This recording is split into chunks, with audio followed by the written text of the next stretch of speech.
ఎక్కడున్న భక్తులు? పరలోకమందున్న భక్తులా, భూమి మీద ఉన్న భక్తులా? ఇప్పుడు దావీదుకి ఎవరు ఇష్టలంట?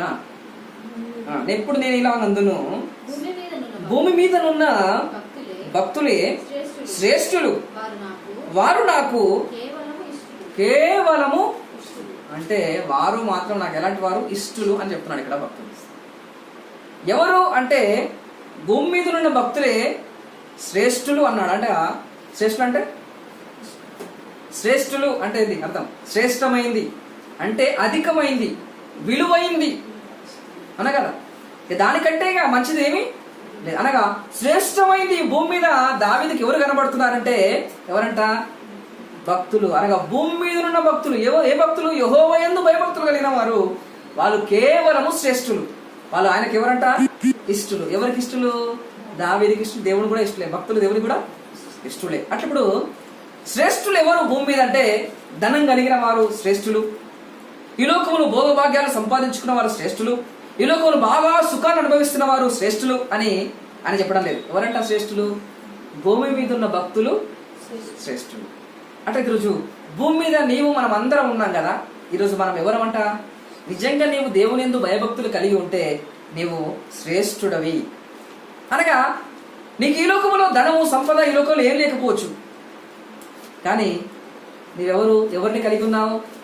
దేవుని యందు భయమును భక్తి కలిగి ఉన్నావు కనుక నీవెవరు? శ్రేష్ఠుడవు, శ్రేష్ఠురాలు. ఎందుకు తెలుసా? ఒక భక్తి పనుడు ఈ లోకములో శోధించబడతాడు, పరిశోధింపబడతాడు. ఆ పరిశోధించబడినప్పుడు ఆ భక్తిలో నిలబడిన వాడు నిజంగా విజయాన్ని పొందుకుంటాడు. తర్వాత ఈ లోకం ముగిసిన వెళ్ళిన తర్వాత అక్కడికి వెళ్ళిన తర్వాత పెద్ద శోధనలు మనకేమి ఉండవు. మరణమైన తర్వాత పెద్ద శోధన మనకేమి రాదు. ఆ నీ భక్తికి ఆటంకం కలిగించే ఒక శోధన ఈ లోకంలో వస్తుంది తప్ప నీవు ఈ లోకాన్ని విడిచిన తర్వాత, నీ ఆత్మ నీ దేహాన్ని విడిచిన తర్వాత ఆత్మకి ఏ శోధన రాదు. అప్పుడు నువ్వు ఒకవేళ నరకానికి వెళ్ళిపోతే అక్కడ ఒకవేళ నేను పరలోకానికి తప్పించే నరుడు గాని దేవుడు గాని ఎవరు ఉండరప్పుడు. కనుక భూమి మీద ఉన్న భక్తులే శ్రేష్ఠులు. ఎందుకనగా వారు ప్రతి శోధనను జయిస్తారు, దేవుని కోసం వారు నిలబడుతున్నారు, దేవుని యందు భయభక్తులు కలిగి ఉంటున్నారు. ఎన్ని ఆటంకాలు వచ్చినా ప్రభు కోసం నిలబడుతున్నారు కనుక భూమి మీద ఉన్న భక్తులే ఎవరంట? శ్రేష్ఠులు. అందుకే చెప్తున్నాడు వాళ్ళు కేవలము ఇష్టలంట. ఎవరికి? వారు కేవలం నాకు. ఇప్పుడు దావీదుకి ఎవరు ఇష్టలంట?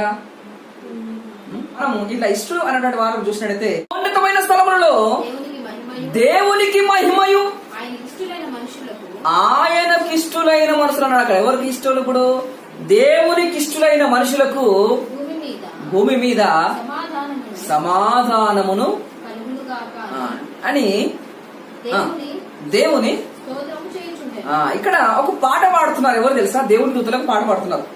మనం చాలా మంది పాట పాడతాం కదా. దావీదు పాట పాడాడు, ఆసా పాట పాడాడు, కొరావు కుమారులు పాటలు పాడారు, ఇలా సొలొమోను పాట పాడాడు, మోసే పాట పాడాడు, ఆహారును పాట మిరియాం పాట పాడింది, లేదా అనేకులు పాటలు పాడారు కదా. ఇక్కడ పాట పాడుతున్నది ఎవరు తెలుసా? దేవుని యొక్క స్తోత్రం. ఎప్పుడు పుట్టిన నరుడు మహాశుభవర్తమానం మీకు తెలియజేస్తున్నాను, మీకు ఒక కుమారుడు జన్మించినాడు, ఆయన ప్రభు అయిన క్రీస్తు అని చెప్పి వారికి సాక్ష్యం ఇచ్చిన తర్వాత ఆ దూతలందరూ కలిసి పరలోకములకు ఇట్లా ఎగురుతూ ఎగురుతూ ఏం చేస్తున్నారు తెలుసా? చదువు ఇప్పుడు 11వ వచనం. వెంటనే పరలోక సైన్య సమూహం అనగా మొత్తం పరిశుద్ధ దూతలందరా ఆ దూతతో కూడా నుండి సర్వోన్నతమైన స్థలములలో దేవునికి మహిమయు అది అక్కడ చెప్తున్నారు. ఇప్పుడు ఆయనకి ఇష్టలైన మనుషులకు భూమి మీద సమాధానం ఉందిగా కానీ పాట పాడదాను. చదువుతున్నా మంచిగా వినండి. ఇక్కడ భూమి మీద తనకిష్టలైన మనుషులకు సమాధానం అనగా భూమి మీద అనేకులు ఉన్నారు కానీ దేవునికి ఇష్టమైన ఎంతమంది ఉన్నారో వాళ్ళకి సమాధానం అంట. ఇప్పుడు అందరికి సమాధానం కావాలని మనం కోరుకుంటున్నాం కానీ ఎవరికి సమాధానం దొరుకుతుంది అని దేవునితో పాట పాడుతున్నట. భూమి మీద తనకి ఇష్టలైన వారి కనుక దేవునికి ఇష్టలైన వారు కొంతమంది ఉన్నారు కనుక వారికి ఏం కాదు ఇప్పుడు సమాధానం ఉండదు కానీ వారు స్తోత్రగానం చేస్తున్నారు. పరలోక దూతలు, పరలోక సైన్యం అనేక రాయబడింది. అనగా ఈ పరలోక సైన్యం ఏం చెప్తున్నారు? ఇప్పుడు భూమి మీద తనకు ఇష్టలైతే ఎవరైతే ఉన్నారో వారికి సమాధానం. అనగా భూమి మీద తనకి ఇష్టమైన వారు ఉన్నారు, తనకి ఇష్టం లేని వారు కూడా ఇక్కడ ఉన్నారు. అంటే ఇప్పుడు దేవునికి ఇష్టమైన వారు ఉన్నారు, దేవునికి ఇష్టం లేని వారు కూడా. ఇప్పుడు మనం ఎట్లున్నాం? ఇప్పుడు దేవునికి ఇష్టమైన వారు కనుక అనేకులను బట్టి మనం కూడా దేవునికి ఇష్టలుగా ఉండకుండా మనం నశించిపోకూడదు, అనేకులను చూడకూడదు. కొంతమంది అయినా సరే ప్రభువుని చూడాలి. అవునా కదా? నేను నశించిపోకుండా ఉండాలంటే ఏం చేయాలి? ఇప్పుడు అనేకులు చూడడం కాదు, దేవుణ్ణి. ఐగుప్తును దాటారు కానీ అరణ్యములోని వారు ఆగిపోయారు. అయితే ఇప్పుడు రోజు మనం ఐగుప్తును దాటాం కానీ అరణ్యంలో ఆగిపోయిన వారు నిజంగా దేవునికి ఇష్టలుగా ఉన్నవారు కాదు. నిజంగా దేవునికి ఇష్టలుగా ఎవరైతే ఉన్నారో వారు అద్దరికి చేరిపోయారు. ఎవరు? యెహోషువ, కాలేబులు మనం చదువుతున్నాం. వారు అద్దరికి చేరిపోయారు. 6 లక్షల మంది అక్కడే తమ ప్రాణం ముగిసిపోయింది, తమ యాత్ర అక్కడే ఆగిపోయింది. కానీ ఇద్దరు మాత్రం దేవునికి ఇష్టలుగా ఉన్నారు. వారు అద్దరికి చేరి నిండు మనసుతో యెహోవాను వెంబడించిన వారన్న వీరంతా. అంటే ఈరోజు అనేకులను చూడడం కానీ ఇప్పుడు ఎవరు చూడాలి? ఇప్పుడు విశ్వాసం బట్టి ఒక్కరైనా సరే ప్రభు కోసం మనం పరిగెత్తునే ఉండాలి. అనేకులు చెడ్డ వార్తలు చెప్తున్నారు కానీ ఇద్దరు ఏం చెప్తున్నారు? మంచి వార్తలు చెప్తున్నారు. దేవునికి అంత విశ్వాసం నుంచి వారు చెప్తున్నారు. అంటే తెలుసు మన మాట, మన విశ్వాస వాక్యం, మన యొక్క సాక్ష్యం ఎలా ఉండాలి? ఇప్పుడు అనేకుల వాళ్ళు ఉండడం కాదు, కొందరు వాళ్ళే ఉండాలి. ఎందుకోసం? అందుకే ప్రభు చెప్పాడు, నాశనమునకు పో ద్వారం ఎంత వెడల్పును అది విశాలమైనది, జీవునకు పర్గం ఇరుకును సంకుచితమునది, దాన్ని కనుగొను వారు కొందరే అన్నాడు. ఎందుకు? అనేకులు ఎలా ఉన్నారు? దేవునికి ఇష్టలుగా లేరు, కొందరు మాత్రం దేవునికి ఇష్టలుగా. ఇప్పుడు మనం అనేకుల వల్ల ఉండగా దేవునికి ఇష్టలుగా ఉంటే నిజంగా మనం అద్దరికి చేరిపోతాం. అంటే ఇప్పుడు వారిలో అనేకులు అనగా అన్ని చూశారు, అన్ని అనుభవించారు, అయినప్పటికీ దేవునికి ఇష్టలుగా వారు ఉండలేక తమ జీవితం దేవునికి ఇష్టంగా లేదు. అనగా దేవుడు వారిని అరణ్యంలోనే సంహరించేశాడు. అంటే ఇప్పుడు నిజంగా నేను అరణ్యం సంహరించబడకూడదంటే నేనేమైపోవాలి? ఇప్పుడు దేవునికి ఇష్టలుగా మారాలి. అవునా కదా? ఆ మాట మనం చదువుతాం ఒకసారి. 1 దశలోనిక 2వ అధ్యాయము 16వ వచనం చూడండి. 1 దశలోనిక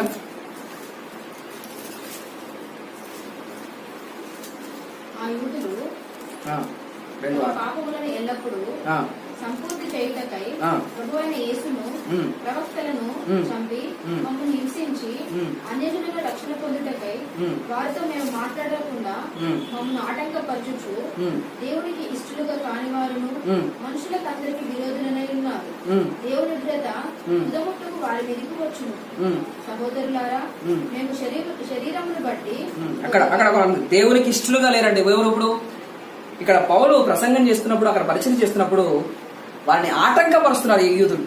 కనుక వీరు ఎవరంట? దేవునికి ఇష్టం లేని వారిగా మారిపోయారు. దేవునికి ఆ సువార్తకు ఆటంకముగా మారిపోతున్నారు. అవునా కదా? కనీసం అన్ని జనులకైనా సువార్త చెప్దామంటే అది కూడా ఆటంకపరుస్తున్నారు వీళ్ళొక ఇశ్రాయేలు ప్రజలంగా. కనుక వారు దేవునికి ఇష్టలుగా ఉండలేదు. ఆ మాట మనం 2 కొరింథీ 5:9 చదవండి. దేహమందు ఉన్నను దేహమును విడిచినను ఎవరికి ఇష్టంగా ఉండాలి? ఇప్పుడు తల్లిక, తండ్రిక, అన్నదమ్ములక, కజిలన్నక, అత్తక, మామక, ఎవరికంట? కావున దేహమందున్నను దేహమును విడిచినను ఆయనకి ఇష్టమై ఉండవలనని. ఇది పౌలు యొక్క ఆశ ఏంటి? తనకు విశ్వాసులు ఎలా ఉండాలని కోరుతున్నాడు? దేహమందు ఉన్నను దేహమును విడిచినను. ఎవరికి ఇష్టంగా ఉండాలి? ఇప్పుడు దేవునికి ఇష్టమై ఉండవలనని ఆయన కోరుకుంటున్నాడు. ఆయన కోరిక మనం ఎవరికి ఇష్టలుగా ఉండాలి? ఇప్పుడు దేహములో ఉన్న దేహమును విడిచిన దేవునికి ఇష్టలుగా. అప్పుడు నిజంగా ఇప్పుడు దేవునికి ఇష్టలుగా ఉంటేనే మనం అందరికి చేరిపోతాం. అవునా కదా? దేవునికి ఇష్టలుగా ఉన్న వారికి సమాధానం. వారు ఏమని పాడబడారు? దేవుడు సైన్య సమూహం ఏమపడింది? భూమి మీద తనకున్నటువంటి ఆ భయభక్తులు కలిగిన వారికి, ఇష్టలైన వారికి సమాధానము, దేవునికి ఇష్టమైన వారికి సమాధానం దొరుకుతుంది. అది మాత్రం కాక దేవునికి ఎవరైతే ఇష్టలుగా ఉంటారో వారు సంహరింపబడరు, అద్దరికి వారు చేరిపోతారు. అందుకే పౌలు చెప్తున్నాడు ఇక్కడ, మనము దేహమందున్నను దేహమును విడిచినను ఆయనకి ఇష్టలమై బ్రతకబడనని ఆయన కోరుకుంటున్నాడు. ఇప్పుడు దేవునికి ఇష్టలుగా ఉండాలని నేను ఏం చేయాలి? నేను దేవునికి ఇష్టలుగా ఉండాలనుకున్నా, మరి ఏం చేయాలి? రోజు పాడబడాలా? రోజు ప్రార్థన చేయాలా? రోజు వాక్యం చదవాలా? ఆయన దేవునికి ఇష్టంగా మారిపోతావా? చెప్పండి. ఇప్పుడు నేను దేవునికి ఇష్టలుగా, దేవునికి ఇష్టం లేకపోతే నాకు సమాధానం ఉండదు. దేవునికి ఇష్టం లేకపోతే నేను అరణ్యంలో సంహరించబడతాను, అద్దరికి నేను చేరిపోను. కానీ ఇప్పుడు మనందరి ఆశ ఏంటి? ఇప్పుడు నేను దేవునికి ఇష్టలుగా ఉండాలి. ఇప్పుడు నేను దేవునికి ఇష్టలుగా ఉండాలి, ఇష్టలుగా ఉండాలి, నేనేం చేయాలి? అవునా కదా? చెప్పండి. నేను దేవునికి ఇష్టలుగా ఉండాలంటే ఏం చేయాలి? రోజు ప్రార్థన చేయాలి, రోజు పాఠం ఆడాలి, రోజు వాక్యం చదువుకోవాలి, వారానికి ఉపవాసం ఉండాలి, దశమ కానుకలు ఇవ్వాలి. ఇదేనా తెలిసి దేవునికి ఇష్టలుగా మారుతామా? మరి ఏం చేస్తే దేవునికి ఇష్టలుగా మారుతాం? అవునా కదా? ఇప్పుడు దేవునికి ఇష్టలుగా ఉంటేనే మనకేం దొరుకుతుంది? పరలోక రాజ్యం దొరుకుతుంది. దేవునికి ఇష్టలుగా ఉంటేనే మనకు ఈ భూమి మీద సమాధానం దొరుకుతుంది. దేవునికి ఇష్టలుగా ఉంటేనే మనకి ఈ లోకంలో మనం ధన్యులుగా, శ్రేష్ఠులుగా కనబడుతున్నాం. అనగా దేహమందులను దేహమును విడిచినను ప్రభుకి ఇష్టలుగా మనం బ్రతకాలి. మరి నువ్వు దేవునికి ఇష్టలుగా ఉండాలంటే నేను ఏం చేయాలి ఇప్పుడు? అవునా కదా? పాట పాడాలా, ప్రార్థన చేయాలా, ఉపవాసం ఉండాలా, ఏం చేయాలి? సేవ చేయాలా, ఏం చేయాలి? మరి దేవునికి ఇష్టంగా ఉండాలంటే అవునా కదా? దేవునికి ఇష్టంగా ఉండాలి కదా? మరి ఏం చేయమంటారు? ఎబ్రీ పత్రిక 11వ అధ్యాయం 6వ వచనం. ఏముండాలంట? ఏముండాలి? ఇది తెలియదు, ఆ విషయం మాకు అర్థం తెలుసు, కానీ ఇది మాత్రం అనుకుంటారు. అన్నీ ఉంటాయి. ఇప్పుడు ఒక వ్యక్తి దేవునికి ఇష్టలుగా ఉండాలంటే ఏముండాలి? ఇప్పుడు ఈ విశ్వాసం లేకపోతే దేవునికి ఇష్టలుగా, ఇప్పుడు విశ్వాసం లేకపోతే దేవునికి ఇష్టలుగా మనం ఉండవు. దేవునికి ఇష్టలుగా లేకపోతే మనకు భూమి మీద సమాధానం, మనం భూమి మీద శ్రేష్ఠులుగా ఉండం. అది మాత్రంగా ఉంటాం, మన అరణ్యంలో సంహరింపబడతాం, మనందరికీ చేరడు. ఇప్పుడు ఇవన్నిటికీ మూలం ఏంటయ్యా? దేవునికి ఇష్టలుగా ఎలా ఉండగలగా, ఏం చెయ్యాలి అంటే నువ్వు విశ్వాసం కలిగి ఉంటేనే దేవునికి ఇష్టలుగా ఉంటావు, లేకపోతే అన్నిటికి మూలం ఏంది? ఇప్పుడు విశ్వాసం. విశ్వాసము లేకుండా దేవునికి ఇష్టడై ఉండుట అసాధ్యము అన్నాడు. అనగా ఇప్పుడు నేను దేవునికి ఇష్టడుగా ఇష్టరాలుగా ఉండాలంటే నాకేముండాలి? ఇప్పుడు మనకేముండాలి? ఇప్పుడు విశ్వాసం లేకపోతే, నాకు ప్రార్థన ఉంది, రోజు గంట ప్రార్థన చేస్తాను, విశ్వాసం లేదు, దేవునికి ఇష్టం నాకు విశ్వాసం లేదు, నేను రోజు 10 పాటలు పాడతాను, దేవునికి ఇష్టం. ఇప్పుడు నేను దేవునికి ఇష్టడుగా ఉండాలంటే నాకు మొట్టమొదటి ఏం కావాలి? ఇప్పుడు విశ్వాసం ఉండాలి. ఆ విశ్వాసముతో ప్రార్థన చేయి, ఆ విశ్వాసముతో పాడవాడు, ఆ విశ్వాసముతో సేవ చేయి, ఆ విశ్వాసముతో ప్రార్థన చేయి, ఆ విశ్వాసముతో నువ్వేం చేసినా ఆ విశ్వాసముతో చెయ్యి. అప్పుడేంటి? దేవునికి ఇష్టడుగా ఉంటా. అప్పుడు నీకు భూమి మీద సమాధానం. అప్పుడు నువ్వు కేవలం ఇష్టడుగా మారిపోతావు, దేవునికి ఆ శ్రేష్ఠుడిగా మారిపోతావు, నీవు అందరికీ చేరిపోతావు. అనగా ఇప్పుడు నేను ఇష్టడుగా ఉండాలంటే మొట్టమొదటి పెట్టేది ఇప్పుడు నీకు విశ్వాసం కావాలి. ఈ విశ్వాసం లేని వాడు ఎంతమంది ఉన్నా, ఎంత మంచి పాటగాడున్నా, ఎంతమంది ప్రసంగం చేసిన వాడున్నా వాడు ఎక్కడికి చేరలేడు. ఇప్పుడు మంచి యుద్ధం చేసేవాడు ఉండవచ్చు, కానీ విశ్వాసం లేదు, ఏం చేయబోతాడు? దేవునికి ఇష్టంగా, దేవునికి ఇష్టం లేని వాడికి ఏం దొరకదు, సమాధానం కూడా దొరకదు. ఇప్పుడు నేను దేవునికి ఇష్టరాలుగా మారంటే మొట్టమొదటి ఒకటి ఏంటంట? విశ్వాసము లేకుండా దేవునికి ఇష్టడై ఉంటా అసాధ్యము అన్నాడు. కనుక ఎవరైతే దేవునికి ఇష్టలుగా ఉన్నారో వారెవరు? విశ్వాసం కలిగిన వారే. దావీదు గాని ఈ లోకంలో ఎవరైతే గొప్పవారుగా శ్రేష్ఠులుగా మనం చూస్తున్నాం, భాగ్యవంతులుగా మనం చూస్తున్నాం కదా, ఎవరు? విశ్వాసం అందు. మోసే గాని వీరందరూ ఎవరు తెలుసా? విశ్వాసం కలిగిన వారు. అందుకే వారు అంతగా దేవుడు వారిని ఇష్టపడ్డాడు. వారు దేవుడికి ఇష్టలుగా ఉన్నారు కనుక దేవుడు వారిని అందరికీ నడిపించారు. అంటే ఈరోజు దేవుడికి నేను ఇష్టలుగా ఉండాలనే ఆశ మనకు వస్తే మనకేం కాదు? ఇప్పుడు విశ్వాసం. ఇప్పుడు విశ్వాసం లేకుండా అనగా మొట్టమొదటి మెట్టు లేకుండా, పునాది లేకుండా బిల్డింగ్ కడితే ఏమవుతుంది? అవునగా? అంటే ఇప్పుడు మన మొట్టమొదటి మెట్టు ఏంటంటే ఇప్పుడు విశ్వాసం. ఈ విశ్వాసముతో కలిసి మనం ప్రార్థన చేయాలి. విశ్వాసములోనే మనం పాట, విశ్వాసంతో మనం ఆరాధన. ఈ విశ్వాసం లేకుండా మనం ఎన్ని చేసినా మనం దేవునికి ఇష్టలుగా, నేను దేవునికి ఇష్టడుగా ఉండంటే మన మొట్టమొదటి పెట్టింది విశ్వాసము. విశ్వాసము లేకుండా దేవునికి ఇష్టడై ఉంటా అసాధ్యము. చదవండి, కింద చదవండి. విశ్వాసము లేకుండా దేవునికి ఇష్టడై ఉండుట అసాధ్యము. దేవుని వద్దకు వచ్చేవాడు ఆయన ఉన్నాడని తన్ను వెదుకు వారికి అది విశ్వాసం ఉండాలి. నిజంగా దేవుని వద్దకు వచ్చినప్పుడు నువ్వేమైతే అడుగుతున్నావో అది నాకు ఇస్తాడనే ఒక నమ్మకం, విశ్వాసం నీకు ఉండాలి. ఈ విశ్వాసం లేకుండా మనం ఎవరున్నా దేవునికి ఇష్టడుగా అసలు మనం ఉండనే ఉండం. దేవునికి ఇష్టడుగా లేకపోతే భూమి మీద మనకు సమాధానం దొరకదు. దేవునికి ఇష్టడుగా లేకపోతే మనం అందరికీ చేరలేం. అరణ్యంలోనే సంహరింపబడతాం. ఒకవేళ మనం బాప్తిసం తీసుకోవచ్చు, ఆ బండలోనిది మనం త్రాగవచ్చు, ఆ మన్నాను మనం తినవచ్చు. ఎన్ని మనకు అనుభవించినప్పుడు కూడా మనం అందరికీ దేవునితో పాటు దేవుడి రాజ్యంలోనే ఉండాలంటే దేవునికి ఇష్టడుగా మారవలసిందే. నువ్వు దేవునికి ఇష్టడుగా మారాలి అనుకుంటే నీ లోపల విశ్వాసం ఉండవలసిందే. విశ్వాసముతో పాటు ఆ విశ్వాసం క్రియ నువ్వు చేయగలుగుతావు. విశ్వాసం లేకుండా నువ్వు ఎన్ని క్రియలు చేసినా, ఎంత భక్తిలో నువ్వు మునిగిపోయినప్పుడు కూడా నువ్వు దేవునికి ఇష్టడుగానే ఉండవు. కనుక ఈరోజు మనం అందరం ఏం చేసుకున్నప్పుడు విశ్వాసం లేకుండా దేవునికి ఇష్టడై ఉంటా అసాధ్యము అని అన్నాడు. అందుకే ఆ దేవుని దూతలు పాట పాడుతున్నారు. ఎప్పుడు యేసుక్రీస్తు జన్మించినప్పుడు ఏమని పాడుతున్నారు తెలుసా? భూమి మీద తనకిష్టమైన జనులకు సమాధానం ఉండునుగా అని పాట పాడుతున్నాడు. ఎవరికి సమాధానం? దేవునికి ఇష్టమైన వారికే సమాధానం. ఎవరికి? పరలోక రాజ్యం. దేవునికి ఇష్టమైన వారికే పరలోక రాజ్యం. కానీ వారిలో అనేకులు దేవునికి ఇష్టలుగా ఉండకపోయి కనుక వారు అరణ్యములో సంహరింపబడ్డారు అనే వాక్యం చూస్తున్నాం. అనేకులు అన్నారు. మనం ఏం చేసినప్పుడు అనేకుల సంఘం ఉంటే మనం అందరూ దేవునికి ఇష్టంగా అనుకుంటాం. కానీ హృదయాన్ని పరిశోధించే దేవుడు. కొందరే ఉన్నారు, ఇద్దరు వారు దేవునికి ఇష్టలుగా ఉన్నారు కనుక వారు అందరికీ చేరిపోయారు. ఈరోజు మనకందరికీ అనేకులను చూడడం కాదు, యేసును చూడాలి. ఒకసారి పేతురు నీళ్ళ మీద నడుస్తున్నాడు. యేసును ఎంతకాలమే చూశాడు, ఆ నీళ్ళ మీద నడిచి వెళ్తున్నాడు. కానీ ఎప్పుడైతే గాలిని సముద్రం చూశాడో మునిగిపోసాగాడు. యేసును చూసినంత కాలం నీటి మీద నడిచాడు, గాలిని సముద్రాన్ని చూసినప్పుడు లోపలికి దిగిపోతున్నాడు. ఈ రోజు మనం కూడా అనేకులను చూస్తే లోకంలోకి దిగిపోతాం, యేసును చూస్తే ముందుకు. కనుక ఇప్పుడు వారికో వీరికో ఇష్టలుగా మనం ఉండడం కాదు, ఇప్పుడు దేవునికి ఇష్టలుగా మారంటే మనకు విశ్వాసం కావాలి. అందుకే మన విశ్వాసాన్ని వృద్ధి పొందించినట్టుగా నిజంగా ప్రభువా నాకు విశ్వాసాన్ని దయచేయమని మనం ప్రార్థన చేస్తాం. అందుకే అమూల్యమైన మీ విశ్వాసం అని వాక్యం చదువుతున్నాం.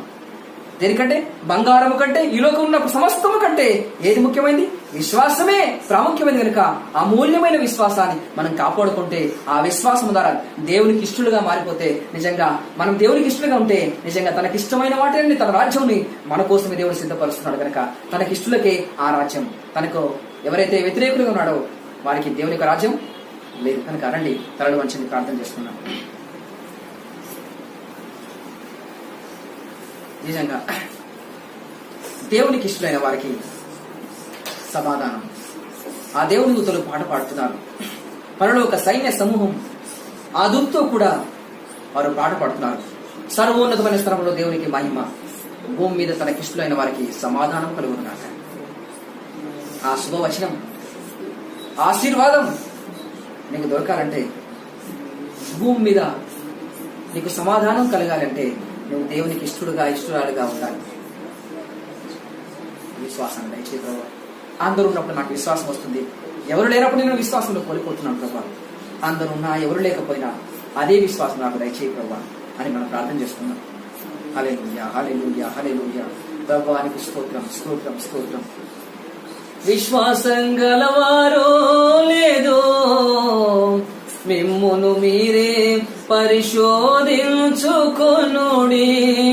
విశ్వాసం గలవారో లేదో మిమ్మును మీరే విశ్వాసం లేకుండా దేవునికి ఇష్టడుగా ఉండలేడు ఏ నరుడు.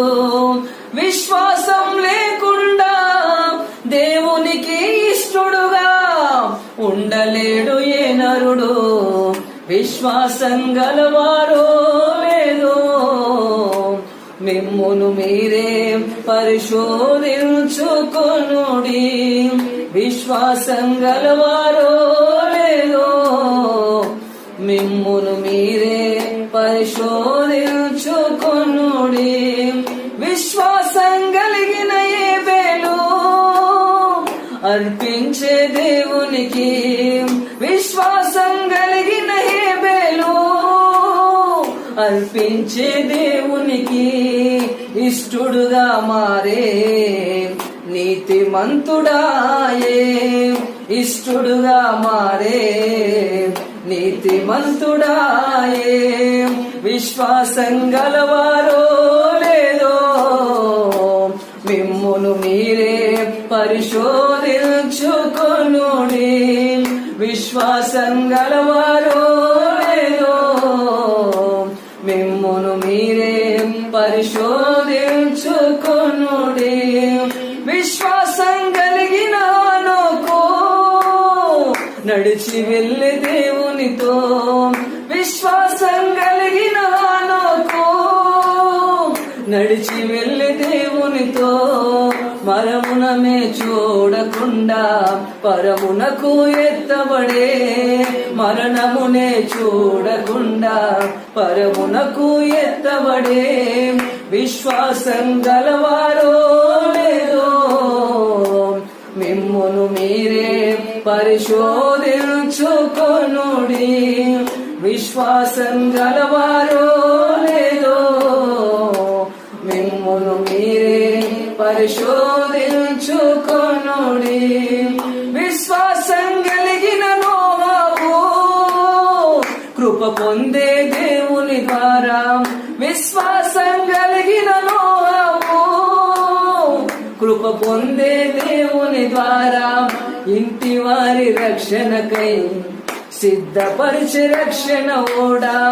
ఇంటి వారి రక్షణకై సిద్ధపరిచే రక్షణ ఓడా.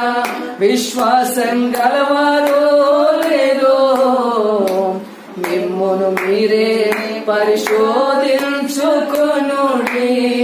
విశ్వాసం గలవారో లేదో మిమ్మును మీరే పరిశోధించుకొనుడి. విశ్వాసం లేకుండా దేవునికి ఇష్టడుగా ఉండలేడు ఏ నరుడు. విశ్వాసం లేకుండా దేవునికి ఇష్టడుగా ఉండలేడు ఏ నరుడు. విశ్వాసం గలవారో లేదో మిమ్మును మీరే పరిశోధించుకొనుడి. విశ్వాసం గలవారో లేదో మిమ్మును మీరే పరిశోధించుకొనుడి. హల్లెలూయా, హల్లెలూయా. నిజంగా విశ్వాసం కలిగిన వారు లేదో మనం పరిశోధించుకుందాం. విశ్వాసం కలిగిన హేబేలు దేవునికి కయ్యిని కంటే శ్రేష్టమైన బలి అర్పించాడు. విశ్వాసం కలిగిన హానోకు దేవుడితో నడిచిపోయాడు, మరణాన్ని చూడకుండా పరలోకానికి ఎత్తబడ్డాడు. విశ్వాసం కలిగినటువంటి నోహావును మనం చూసినట్టయితే దేవుని మాట విని విశ్వాసం నుంచి నిజంగా ఆ యొక్క రక్షణ కూడా సిద్ధపరిచాడు. దేవుడు వారి కృపను పొందుకున్నాడు. ఇవన్నీ వారి యొక్క విశ్వాసాన్ని బట్టే దేవుడు వారి కార్యములు జరిగించాడు. అట్లయితే ఈరోజు మనకు విశ్వాసం లేకుండా మనం ఏం చేసినా మనం వర్ధిల్లమండి. కానీ ఎప్పుడైతే మనం విశ్వాసం కలిగిన వారమై ఉంటామో దేవుడు మనం వర్ధిల్ల చేస్తాడు, మన ఆశీర్వాదాన్ని అనుభవిస్తాడు. నిజంగా ఒక హేబేలు వలె దేవునికి అర్పించుకున్నావా? విశ్వాసం కలిగి దేవునికి అర్పిస్తావా? విశ్వాసం కలిగిన హానోకు వలె దేవుడితో నడిచిపోతావా?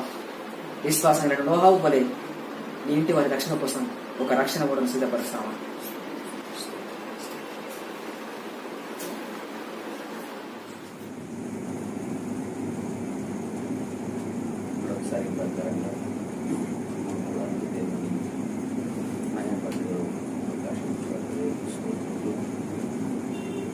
ఎఫెసీయుల రాసిన పత్రిక 6వ అధ్యాయము 10-11 వచనములు. తుదకు ప్రభు యొక్క మహాశక్తిని బట్టి ఆయన యందు బలవంతులైండుడి. మీరు అపవాది తంత్రములను ఎదిరించుటకు శక్తిమంతులగునట్లు దేవుడిచ్చు సర్వాంగ కవచమును ధరించుకోనుడి. అపోస్తలుడైన పౌలు గారు ఎఫెసీ పట్టణ సంఘమునకు అనేక విషయాలు రాస్తూ ఈ మాట రాస్తాడు. ఏమని? తుదకు అంటే చివరి మాటలు మనము చూస్తున్నాం. అయితే తుదకు ప్రభువు యొక్క మహాశక్తిని బట్టి మీరేమై ఉండండి, బలవంతులై ఉండు. ఏమై ఉండాలంటే మనము బలవంతులై ఉండు అని. ఓకే, దాని తర్వాత ఎందుకు బలవంతులై ఉండు అని వాళ్ళకి ఏమన్నాడంటే, మనం పోరాడినది శరీరంతో కాదు కానీ దురాత్మల సమూహంతోనూ అంధకార లోక నాదులతో అన్నాడు. దాని తర్వాత అంటాడంటే సాతానుతో మనం చేస్తున్నాం. ఇప్పుడు సాతాను తంత్రములను ఎదిరించడం మీరేం చేయండి, సర్వాంగ కవచమును ధరించుకోండి. అట్లయితే దీన్ని బట్టి మనకి ఏమర్థమవుతుందంటే సాతాను తంత్రశాలి అంటే యుక్తిపరుడు. సాతాను ఎవరు? తంత్రశాలి, యుక్తిపరుడు. అట్లయితే ఆ తంత్రశాలి అయినటువంటి ఆ సాతానును, ఆ అపవాదిని మనం ఎదిరించాలంటే మనకు రెండు కావాలి. ఒకటి ప్రభు యొక్క మహాశక్తి, రెండవది దేవుడు ఇచ్చు సర్వాంగ కవచం. హల్లెలూయా. ఒకటేంటి? దేవుడి యొక్క శక్తి. రెండోది ఏంటి? సర్వాంగ కవచం. ఈ రెండు కలిగి ఉంటే ఏం చేస్తాం మనము? సాతానిక సమస్తమును చేస్తాం, మనము ఎదిరిస్తాం. హల్లెలూయా. అట్లయితే ఇప్పుడు ఫస్ట్ ఎదిరించాలంటే శత్రువుడు మనకి ఏం చేయాలి? తెలియాలి. శత్రు తెలియకుండా, వాడి తంత్రాలు తెలియకుండా, వాడి తెలియకుండా ఏం చేయలేము. ఇప్పుడు మీకు ఎగ్జాంపుల్, యుక్తి తంత్రం అంటే ఎరుగుదరా? చిన్న ఎగ్జాంపుల్ చెప్తాను. చాలా మందికి, అంటే మీకు చెప్పండి, జస్ట్ లోకంలో చాలా మందికి, కొందరికి బ్రదర్స్ తాగడం అలవాటు ఉంటుంది. కానీ ఇంట్లో ఒకవేళ పెళ్ళి అయితే ఆ సహోదరులకు తాగి వస్తే భార్య ఉంటుందా? ఏం చేస్తుంది? ఇక రగడే గొడవే. ఎందుకు తాగి వచ్చావు అని చేస్తారు, భార్య తిడుతుంది. పోనీ పెళ్లి కాలే కానీ ఎవరున్నారు, తల్లిదండ్రులు ఉన్నారు, వాళ్ళు చేస్తారు ఇంట్లోకి రానియరు. అవును కదా, ఒక్కసారి రెండుసారి వస్తే వీళ్ళు తిట్టారు కాబట్టి, వీళ్ళు గొడవపడ్డారు కాబట్టి, ఇంట్లోకి రానివ్వట్లేదు కాబట్టి, ఇప్పుడు నెక్స్ట్ టైం ఏంటంటే వీడు తాగుడు మానడు. ఏం చేయడు, తాగుడు మానడు. కానీ తాగి వస్తాడు, కానీ తాగిండే వచ్చుడు, కానీ ఇంటి వరకు ఏం తెలియదు, తాగొచ్చినట్టుగా తెలియదు. అప్పుడు దానికి ఏదేదో ఏదో ఆకులు వేసుకుంటారంట. ఏం ఆకు వేసుకుంటారు, ఏదో ఆకు నమ్ముతారంట. ఆ ఆకు నమ్ముతికి ఏమదంట, స్మెల్ అనేది రాదు. అంటే ఇప్పుడు అదేంటి, అది తంత్రం. తాగిండ అంటే తాగిండు, కానీ తాగినట్టు ఎవరికి ఇప్పుడు ఎక్కడుంది, మొత్తం ఎక్కడుంది, వైన్ షాప్లో లేదు, కడుపులోనే ఉంది. వైన్ ఎక్కడుంది, వైన్ షాపులో నుంచి ఎక్కడ వచ్చేసింది, కడుపులోకి వచ్చేసింది. కానీ భర్తకు భార్యకి తెలియదు, తల్లిదండ్రులు కూడా. ఎందుకంటే తాగిన తర్వాత కూడా తాగినట్టుగా చేస్తాడు. ఇప్పుడు ఎక్కడ అలా కనబడుతున్నాడు. దీన్ని ఏమంటారు అంటే తంత్రము అంటారు. హల్లెలూయా. అట్లయితే అది కూడా దొరికితే మళ్ళీ ఏమైతుంది, అప్పుడు గొడవే. అట్లయితే ఇప్పుడు సాతాను ఎప్పుడు కూడా డైరెక్ట్ గా ఏం చేయడు, మన మీద అటాక్ చేయడు. హల్లెలూయా. సాతాను ఎప్పుడు మన మీద డైరెక్ట్ గా అటాక్ చేయడు. ఎందుకంటే పొరపాటున వాడు డైరెక్ట్ గా సంఘం మీద కానీ ఒక విశ్వాసం మీద కానీ వాడు అటాక్ చేస్తే మనం చేస్తాం, వెంటనే ఫాస్టింగ్ ప్రేయర్ ప్రకటిస్తాం, సేవకులు పెట్టి పిలిపించుకుంటాం. ఏదో ఒక ప్రకారంగా ఆ సాధన శక్తి బయటకు వెళ్ళిపోయేంత మట్టుకు ఏం నడుస్తుంటాయి, కంటిన్యూ ప్రార్థన నడుస్తూనే ఉంటాయి. హల్లెలూయా. అంటే ఒక భార్య భర్తతో పోట్లాడినట్టుగా, ఒక తల్లి కొడుకుతో పోట్లాడినట్టుగా ఏం చేస్తాము, ఆ దయ్యం బయటకు వెళ్ళిపోయేంత మట్టుకు కుటుంబంలో సంఘంలో ప్రార్థనలు నడుస్తూనే ఉంటాయి. హల్లెలూయా. అయితే ఇప్పుడు సాతాను తంత్రం ఏమంటాయంటే, నేను విశ్వాసంలోనే ఉండాలి, నేను సంఘంలోనే ఉండాలి, నేను ఇంట్లోనే ఉండాలి, కానీ నేనున్నట్టు ఎవరికి తెలియదు. ఈ తంత్రం. హల్లెలూయా. అర్థమైందా? నేను వారిలోనే ఉండాలి, కానీ ఎవరికి తెలియదు, ఎవరికి కూడా తెలియదు. ఇదేంటి ఇప్పుడు తంత్రం. హల్లెలూయా.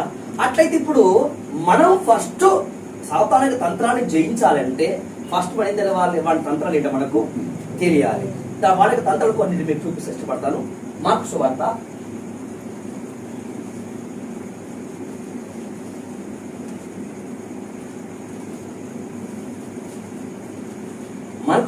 9వ అధ్యాయము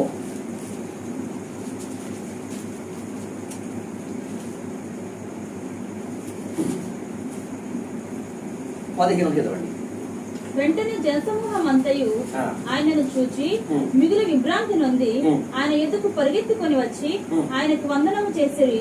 అప్పుడు ఆయన, మీరు దేని గురించి వార్త తర్కించుచున్నారని వారిని అడగగా, మీరు దేని గురించి వార్త తర్కిస్తున్నారని వారిని అడగగా, జనసమూహంలో ఒకడు బోధకుడా, మూగదయం పట్టిన నా కుమారుని నీ ఎదుగు తీసుకొని వచ్చి తిని అది ఎక్కడ వాణ్ణి పట్టునో అక్కడ వాణ్ణి పడద్రోయును.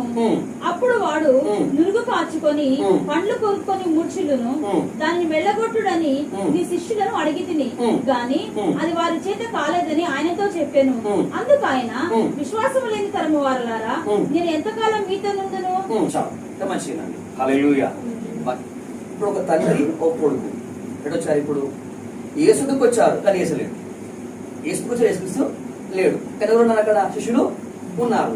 సరే, మొత్తం ఏమన్నా తీసుకొచ్చారు, ఎవరు అప్పగించాడు, శిష్యులకు కొడుకులు అప్పగించారు.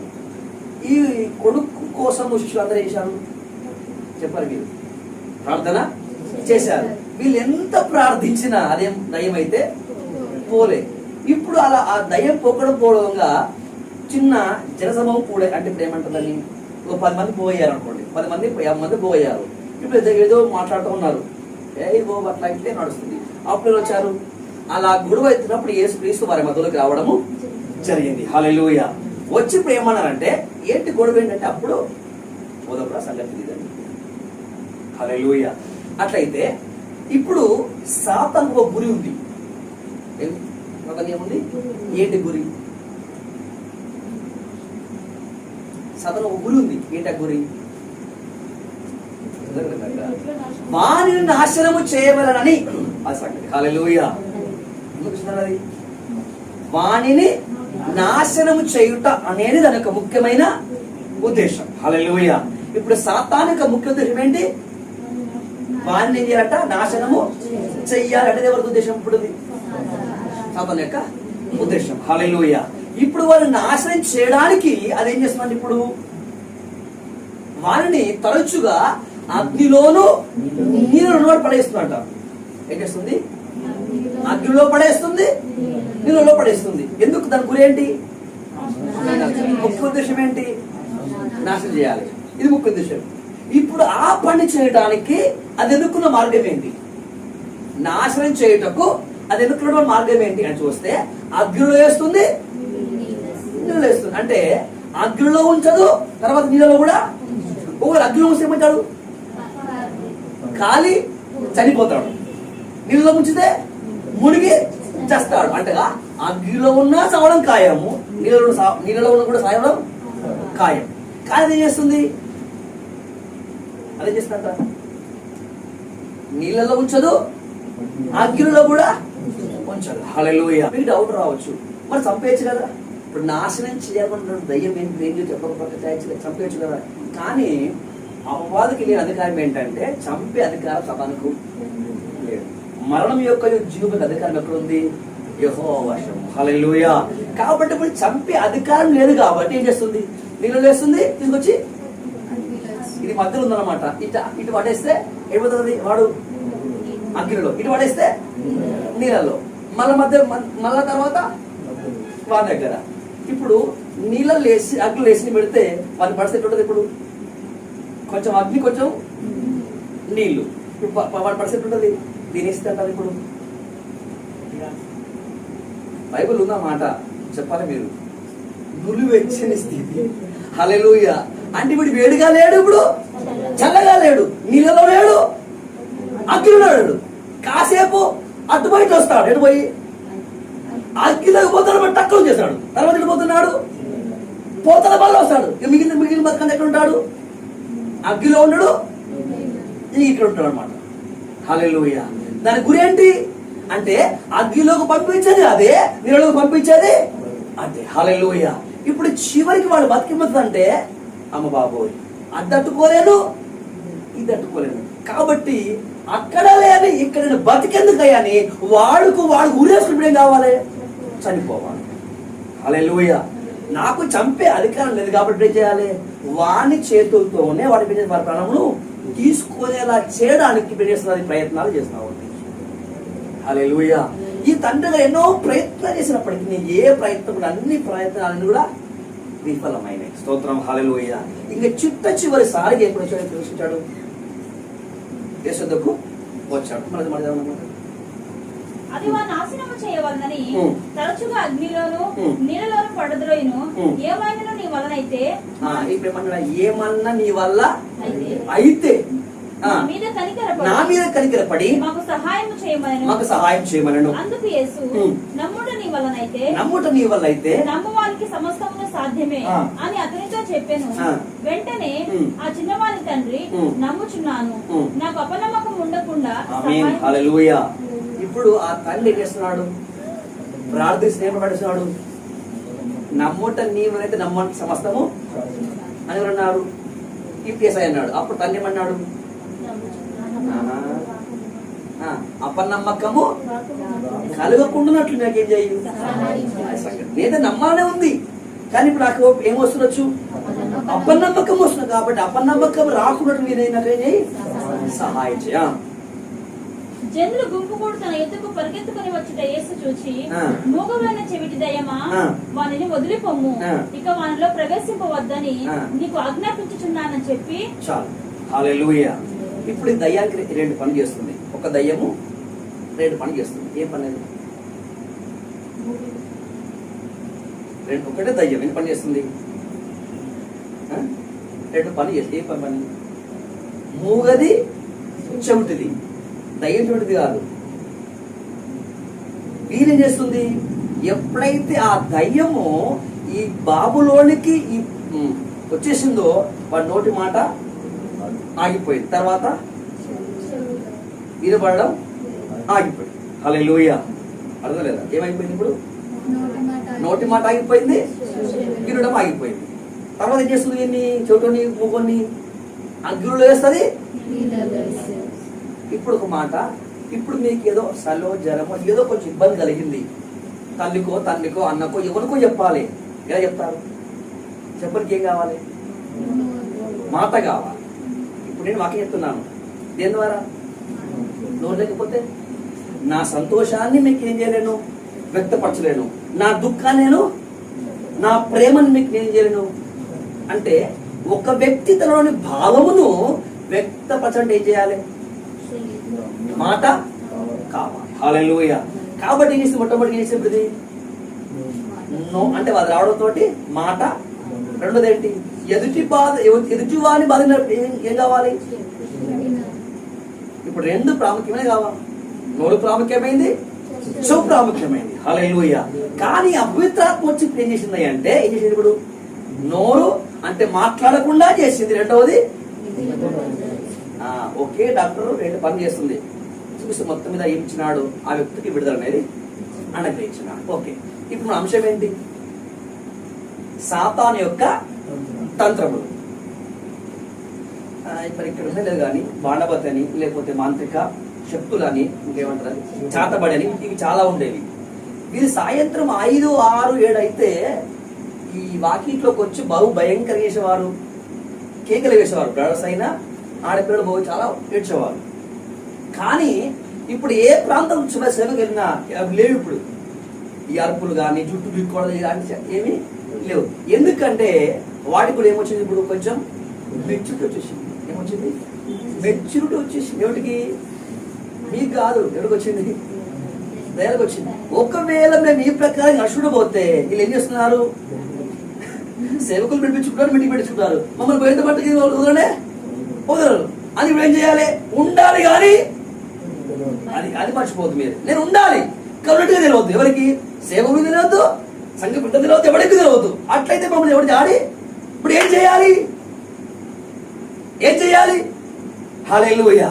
ఇప్పుడు సాతాను యుక్తి ఏంటంటే, తంత్రం ఏంటి అంటే, హల్లెలూయా, ఇప్పుడు మీరున్నారు, మనం ఉన్నాం.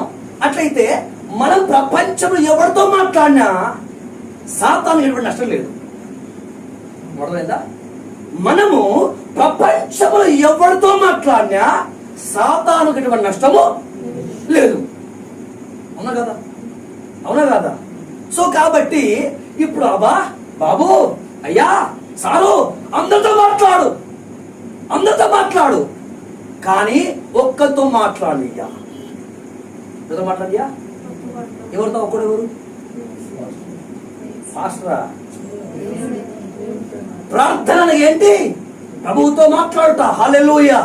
ఉదయం అనుకొని రాత్రి వరకు గంటలు ఫోన్లో మాట్లాడతాం, పిల్లలతో మాట్లాడతాము, భర్తతో మాట్లాడతాము, అందరితో మాట్లాడతాం. కానీ 10 నిమిషాలు, ఎంత? కనీసం 10 నిమిషాలు మోకరించి ప్రార్థించే నోళ్ళకుందా? చెప్పు. కనీసం ఒక రోజుకు 10 నిమిషాలు ప్రార్థించే నోళ్ళకుందా? ఆ నోళ్ళు లేదంటే ఎవరున్నారు? ఇప్పుడు ఆత్మ ఉంది. హల్లెలూయా. సాతో మాట్లాడుతున్నావు, తల్లితో మాట్లాడుతున్నావు, తల్లితో అందరితో మాట్లాడుతున్నావు. అదంటది ఎవరితోనే మాట్లాడు, నాకేం భయము, నాకేం డొక్కా లేదు. కానీ నీ మాట, నీ స్వరము, నీ శబ్దము పైకెళ్ళతో అనగా నేడు సాతాను తంత్రం ఏంటి అంటే, దేవునితో మాట్లాడకుండా నీ గొంతు పిసికేసింది. హల్లెలూయా. ఒకప్పుడు గంటన్నర సేపు ప్రార్థించే విశ్వాసంలో ఏమైపోయింది? మూలమైంది. హల్లెలూయా. ఈరోజు దేవుని వాక్యము మనల్ని ప్రశ్నిస్తుంది. నిజంగా ఈ మూగదేవి నీలో లేదా? హల్లెలూయా. చెప్పాలి. కానీ అరిస్తేనో, కేకలేసుకుంటేనో, బొట్టు పెట్టుకుంటేనో మనం ఏమంటాం? దయ్యమంటున్నాం. కానీ ప్రియ దేవుని పిల్లలారా, ప్రియ స్నేహితులారా, సాతాను వారి ట్రెండ్ మార్చాడు. ఏంటి అంటే అందరితో మాట్లాడు, కానీ ఎవరితో మాట్లాడలేదు? దేవునితో మాట్లాడు. ఒకవేళ మాట్లాడితే కూడా మనసు ఒక దగ్గర, ఆత్మ ఒక దగ్గర, మైండ్ మరొక దగ్గర.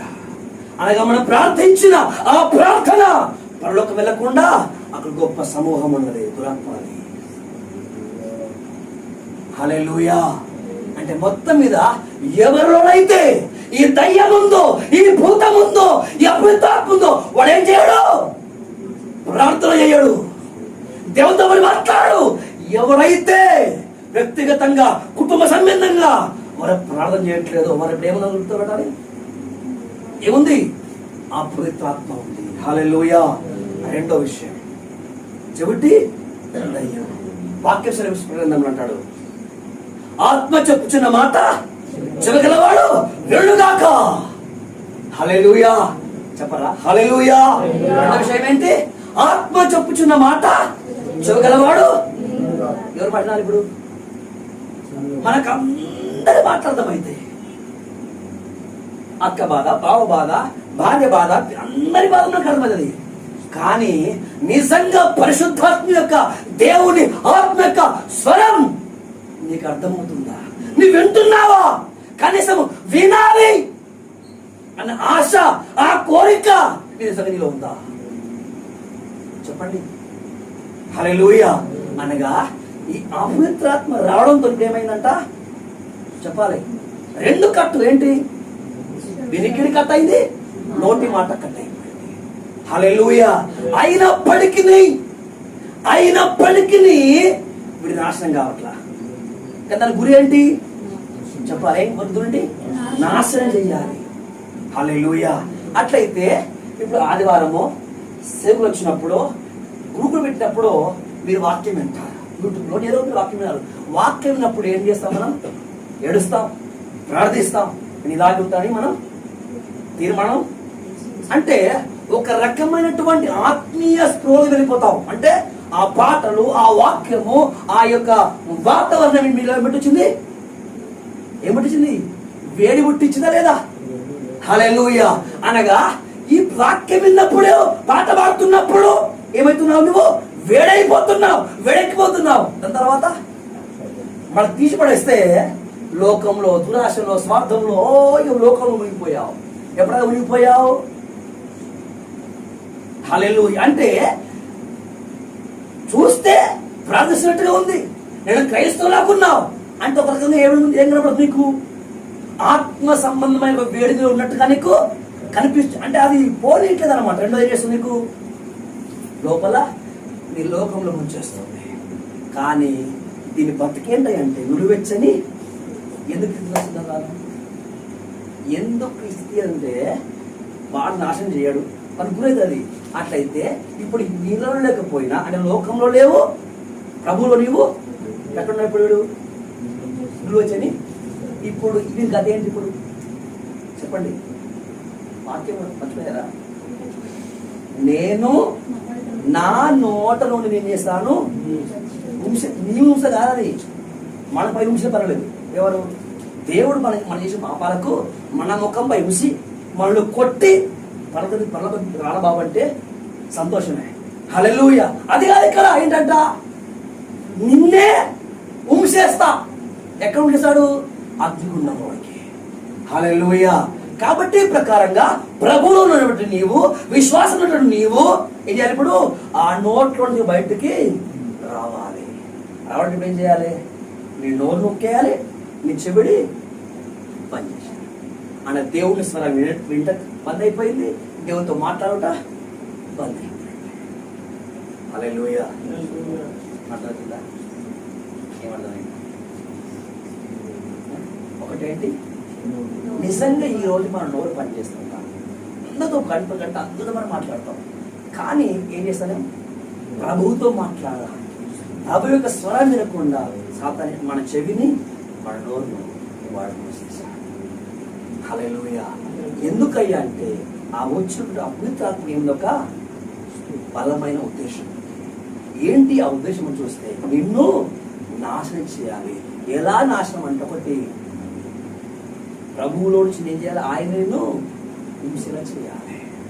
దానికోసం వాడు ఎన్నుకున్నటువంటి ప్రణాళిక ఏం తెలుసా, కాసేపు అగ్నిలో, కాసేపు నీళ్ళల్లా. నీళ్లు అనగా ఇక్కడ లోకానికి సాదృశ్యము, లేకపోతే అగ్ని అనగా కొంచెం ఆత్మీయ వాతావరణానికి సాదృశ్యం. అనగా ఆదివారము సోమవారం 2 గంటల పాటు ఎక్కడుంటారు, భయము, భక్తి, అన్నీ ఉంటాయి. తర్వాత మీదంతా హల్లెలూయా. అనగా ఇష్ట చివరికి నా భక్తి వస్తుంది, నాకు ఏ వద్దుకి నేను ఆ వాక్యసరంగా నేను బతకలేను అని వారుగా తీర్మానం తీసుకొని లోకంలో కలిసిపోయేలా ఇది చేస్తాను. హల్లెలూయా.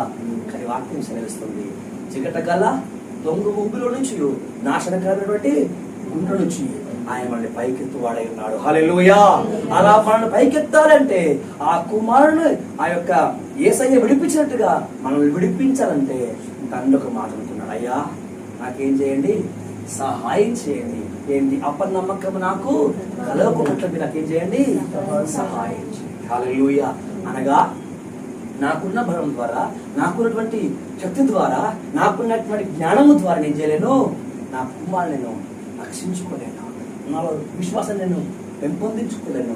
అయితే విశ్వాసం ఇచ్చేవాడవు నీవే, నా కుమారుని విడిపించేవాడవు కూడా నీవేయా, నాకు సహాయం చేయమని ఆ తండ్రి ఎట్లయితే తన కుమారుని కోసము ప్రభు దగ్గర మోకరించి వేడుకుంటున్నాడో ఆ ప్రకారంగా మనం వేడుకోవాలి. హల్లెలూయా. ఇంకో మాట లూకాసు వార్త 13. యేసు ఆమెను చూచి రమ్మని పిలిచి, అమ్మా నీ బలహీనత నుండి విడుదల పొంది ఉన్నావని ఆమెతో చెప్పి ఆమె మీద చేతులు ఉంచగానే ఆమె చక్కగా నిలవబడి దేవుని మహిమపరచెను. ఇప్పుడు ఉండదేంటంట, ఇదైతే ఏం పని చేస్తుందంట, ఏం చేస్తుందంట, బలహీనపరచు దయ్యం. చెప్పండి, ఏం దయ్యం అంట, బలహీనపరచు దయ్యం. హల్లెలూయా. అయితే ఇప్పుడు ఎన్ని సంవత్సరాలు ఉంటుందంటే ఇది, వాడికేమో బాల్యం నుంచే, వాడికి చిన్నప్పుడే పట్టేసింది. ఈమె కంట ఆ దయ్యం వచ్చి ఏంటంట 18 సంవత్సరాలు. 8 సంవత్సరాల నుంచి మెల్లమెల్లకి ఇప్పుడు ఏమైతున్నామే, కొంచెం ఒక్కసారి కాల కొంచెం ఏమవుతుంది, బలహీనం మెల్లగా ఏమైపోయింది, ఇక నడుము వాంగిపోయింది. అయితే ఇప్పుడు అయ్యగారికి అర్థం కాలేదు, ఎవ్వరికీ అర్థం కాలేదు. మొత్తం మీద ఆ మందిరంలో వచ్చారంట, యేసు క్రీస్తు వచ్చారు. హల్లెలూయా. యేసు క్రీస్తు రాగానే ఈ కన్ను ఎటు పడింది, ఇప్పుడు ఆ తలపైన పడింది. హల్లెలూయా.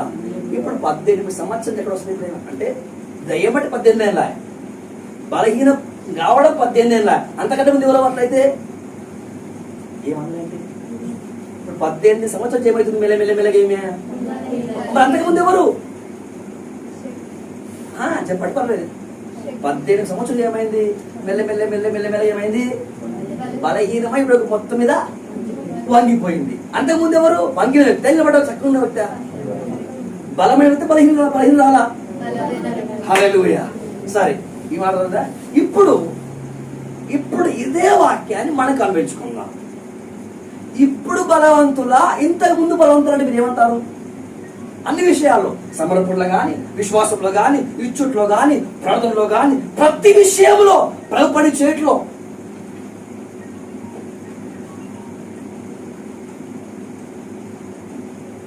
ఏ విషయమైనా సరే మనం ఏమంటాం చెప్పండి.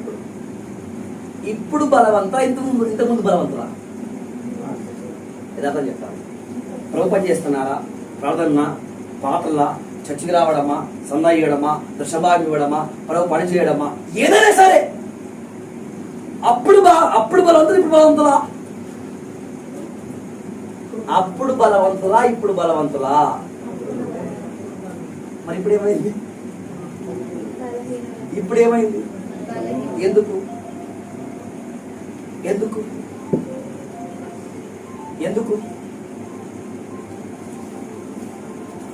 కారణం ఏంటి?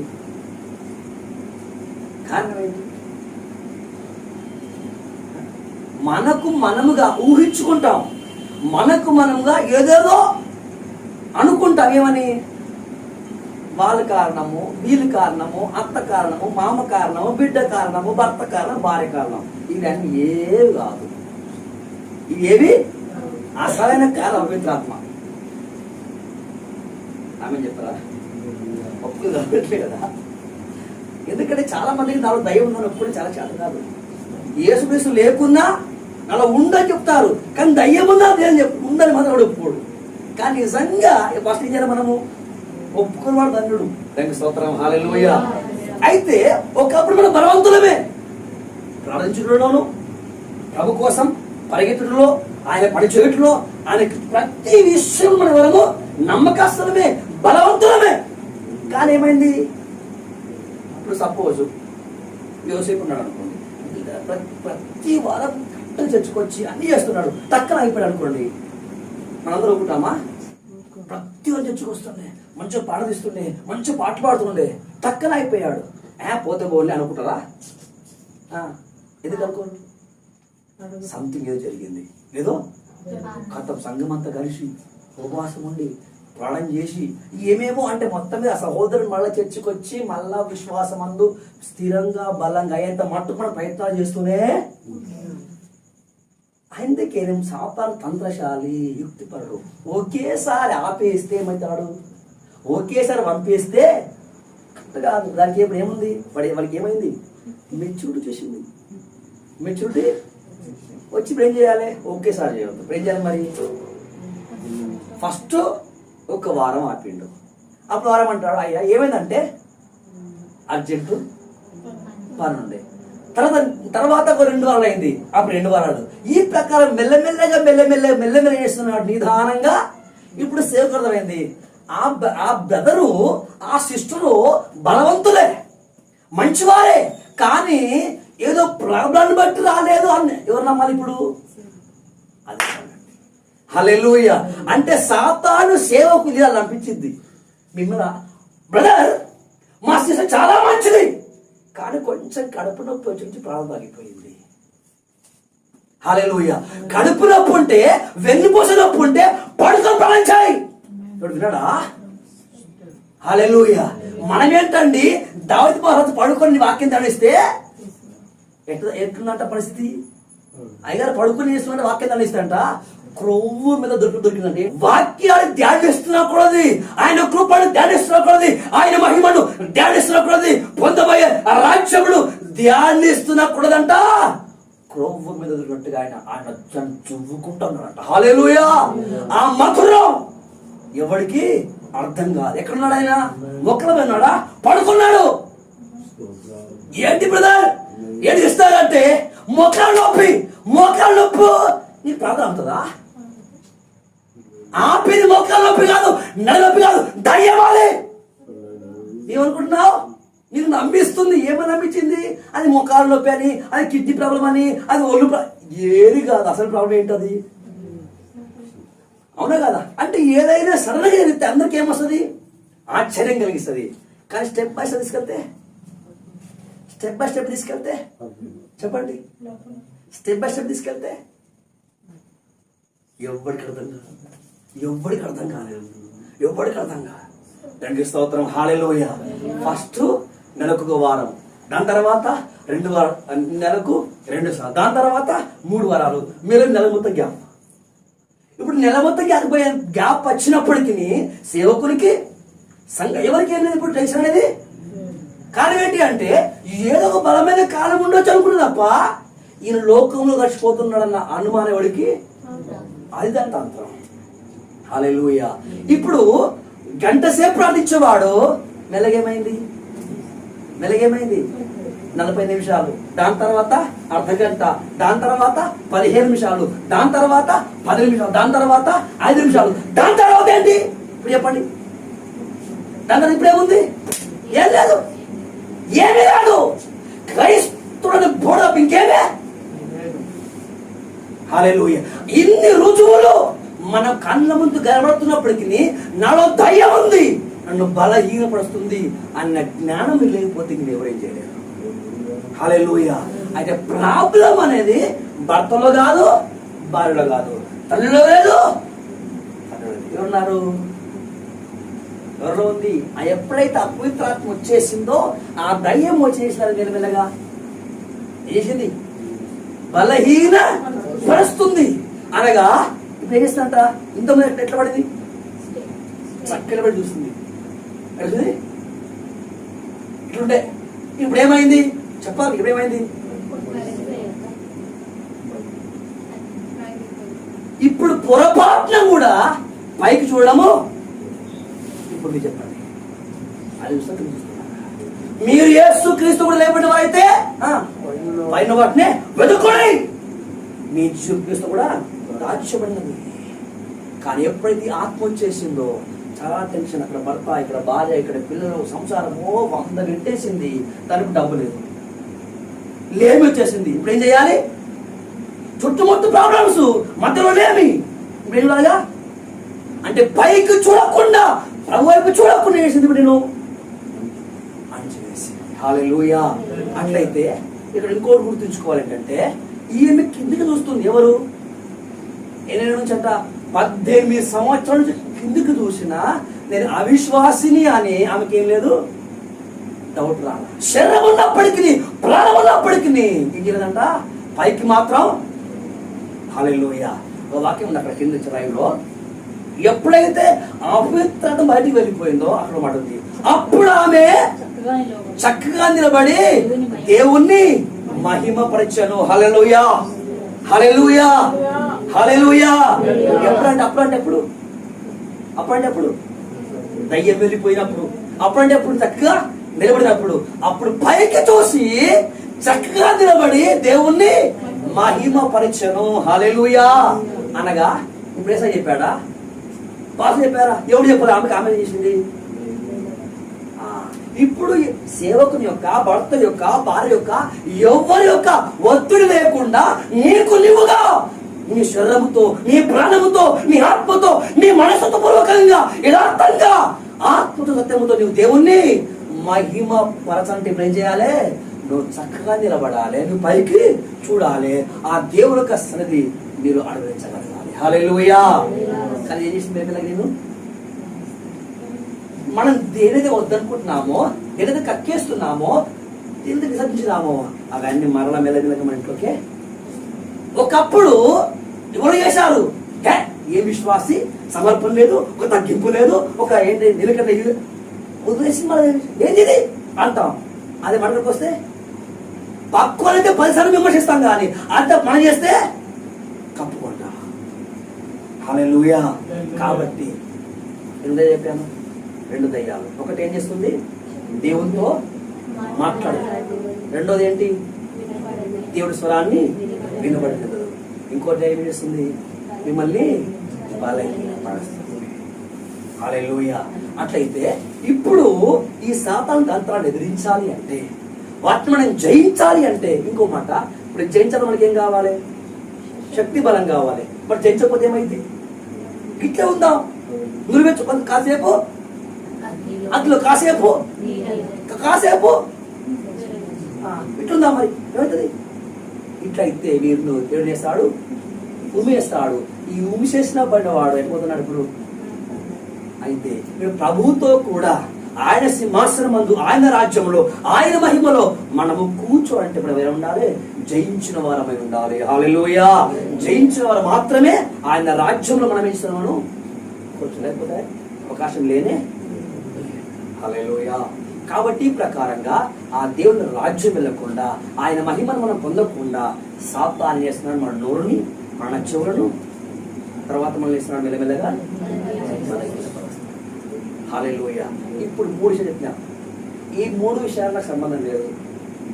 నేను బలహీనంగా, నేను చెవిటివాణి కాదు, నేను మూగవాణి కాదు అన్నవాడు. హల్లెలూయా. అర్థమైందా, నేను చెవిటివాణి కాదు, రెండోది మూగవాణి కాదు, నేను బలహీనుడు కాదు అన్నవారు చెప్పండి. హల్లెలూయా.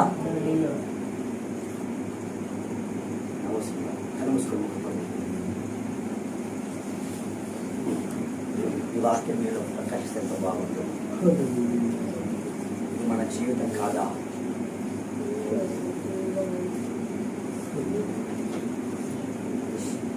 ఒకప్పుడు నీ కాలంలో బలం లేవా? ఒకప్పుడు నీ చేతుల్లో బలము లేదా? ఒకప్పుడు నీ నాలుకలో బలము లేదా? ఒకప్పుడు నీ ప్రభు కోసం మనం పరిగెత్తిన వారు కాదా? ఒక ప్రభు ప్రకటించిన నాలుగైదు కాదా? ఆయన స్వరాన్ని విన్న చెవులు కాదా? ఆయన హృదయపూర్వకంగా మనపూర్వకంగా కులము మతము జాతి అందరు ఏకమై కొట్టుకొచ్చినప్పటికీ నా ప్రాణం పైన పర్వాలేదు ప్రభువైనా కావాలన్న విశ్వాసం నీది కాదా? ఓ తల్లి, ఓ చెల్లి, ఓ అక్క, ఇప్పుడు నీ విశ్వాసం ఎక్కడా? నువ్వు తేలి చూస్తున్నావు. ఒకప్పుడు ప్రభు కోసం ప్రారంభించే నీవు ప్రాణాన్ని కూడా అనిపించంత విశ్వాసం నీవు ఇప్పుడు కనీసం 10 నిమిషాలు ప్రార్థించలేని బలహీనుడు కాలేదా? ప్రాణం ఇచ్చేది ఎక్కడా? 10 నిమిషాలు ఎక్కడా? ప్రాణం ఎక్కడా? 10 రూపాయలు ఎక్కడా? 10 రూపాయలు గొప్ప, ప్రాణం గొప్ప. ప్రాణం గొప్పనా? 10 నిమిషాలు గొప్పనా? ఈరోజు ఒక్కసారి అయ్యలారా, అక్కలారా, ఇది రోగం అనుకోకు, ఒక వ్యక్తి అనుకోకు. ఇది మహాశక్తి, ఇది పురాత్మక పాలే, ఇది బలహీన శక్తి కాదు, ప్రభావము. ఈ సంఘము గుర్తించుగాక. గ్లోరీ.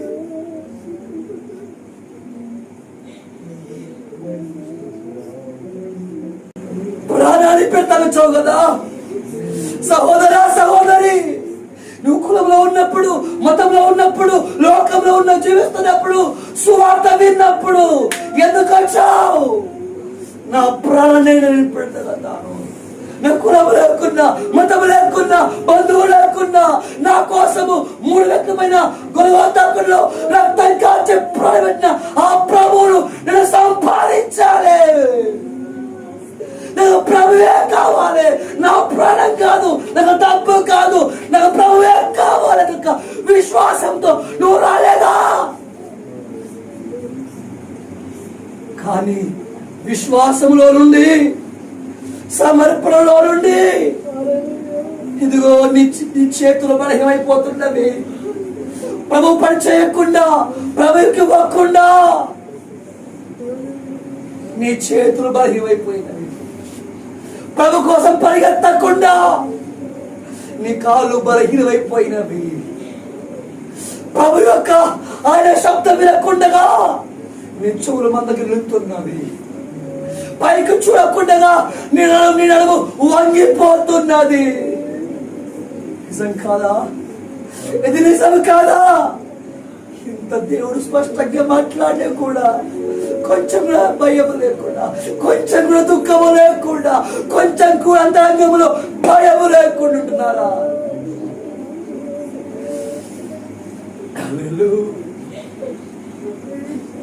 ఎన్నో ఆటంకాలు ఉన్నప్పుడు, ఎన్నో శ్రమలు ఉన్నప్పుడు గంట ప్రార్థించినావు. సమయం చూసుకొని సువార్తకు వెళ్ళినావు. సేవకులకు ఒక రైట్ హ్యాండ్ గా ఉన్నావు. నీ చమట కథను దారపోసినావు. శ్రమలు దూరమైనవి, నింద దూరమైనవి, డబ్బు పెరుగుతున్నా కూడది సముద్రమైపోతున్నావా? ఈ రోజు నడుచుకున్న శక్తిని గుర్తిస్తూ నా ప్రియ స్నేహితులారా, అమ్మలారా, మిమ్మల్ని బలహీనపడుస్తున్నా, మీ చెవుల్ని మూసివేస్తున్నా, ప్రభుత్వం మాట్లాడకుండా మీ గొంతులు నలివేస్తున్నా ఆ శక్తిని గుర్తుపట్టుకో. ఆ తంత్రము, అది యుక్తి, అది రోగము కాదు.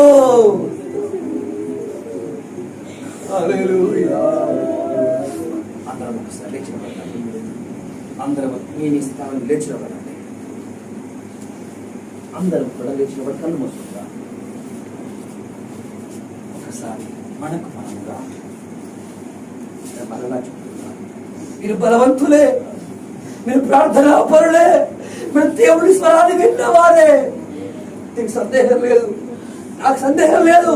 మీరు నిజముగా బలవంతులే, మీరు నిజముగా స్వరాన్ని విన్నవారే, మీరు గంటల ప్రార్థన చేసిన వారే, మీ ప్రభు కోసం పరిగెత్తిన వారే. ఎందుకు ఇలా ఏంటి అంటే ఈ రెండే శక్తులు. ఒక్కసారి మనపూర్వకంగా నువ్వు మారి మనసు పొంది బాప్తిసం పొందిన కొత్తలో ఎలా ఉన్నావో అతను లేని ఇప్పుడు విశ్వాసం లోపల దేవుడు సమర్థుడు, దేవుడు సమర్థుడు. నమ్ముట నీ వలన అయితే నమ్మ సమస్తము సాధ్యము. నీ బతికితే నువ్వు చేతగాని వాడవు, నువ్వు ప్రాణం చేయలేవు, నువ్వు పరిగెత్తలేవు, నువ్వు ప్రపంచం బలహీనపడుతున్నాడు. దయ్యము స్వరము, దయ్యము స్వరము, దయ్యము స్వరము. వినకు, వినకు, వినకు. ప్రభు స్వరాలు విని బలవంతుడు.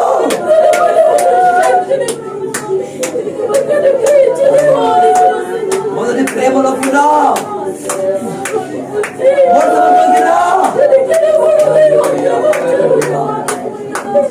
స్తోత్రములు, స్తోత్రములు, స్తోత్రములు.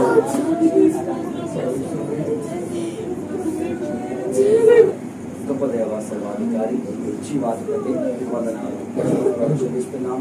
ఇంత మటుకు వాక్యం ద్వారా మాతో మాట్లాడుతుంది మాటను బట్టి వందనాలు. మా స్త్రీ మా గతిని అయ్యా సతల వ్యక్తిని మా తంత్రము ప్రభువా మీరు మాకు ప్రభువా కళ్ళకెట్టుగా చూపించారు దేవా, మీకు స్తోత్రాలు చెల్లిస్తున్నాము. మీద ప్రతి మాట మా అందరి అంతరంగంలో మీరు కట్టి ఫలింపజేయండి. ఆహా ప్రతి వారిని పుట్టి ఆకి సంపూర్ణ విడుదల విమోచన వారి బతుకుల్లో వారి జీవితాల్లో మీరు కలిగించండి. అయ్యా తండ్రి ప్రభువా మా మాతో ప్రాంతం నిలుచుండగా మా ప్రాణమంతా కూడా క్షేమాన్ని సహాయం చేసి కోరుకొని మా మరణ మట్టుకు లేదా మీరు ఆకలి మట్టుకు దేవా ప్రభువా మీ యొక్క ప్రభావ చిత్తం చేసేవారుగా, మీ స్వరాన్ని వినేవారుగా, మీతో మాట్లాడేవారుగా దేవా తండ్రి, మీకు చక్కగా నిలబడి దేవా తండ్రి, మేమంతా ప్రత్యక్ష కలిసివారుగా ప్రభువా ఒక్కొక్కరు మీరే మీ యొక్క వాక్యం ద్వారా మీ ఆత్మోద్వారం మళ్ళీ సిద్ధపరచండి. మనందరినీ సజీవంగా సంపూర్ణంగా మీకే సమస్తమయం చెల్లిస్తుంది. యేసయ్య అతి పరిశుద్ధ నామమున అడుగుచున్న పరమ తండ్రి. దేవుని ప్రేమ, కుమారుడు యేసుక్రీస్తు కృప, పరిశుద్ధాత్మ యొక్క అన్యోన్య సహవాసము కూడిన మనకును లోకమున సకల పవిత్ర నడిపించును గాక.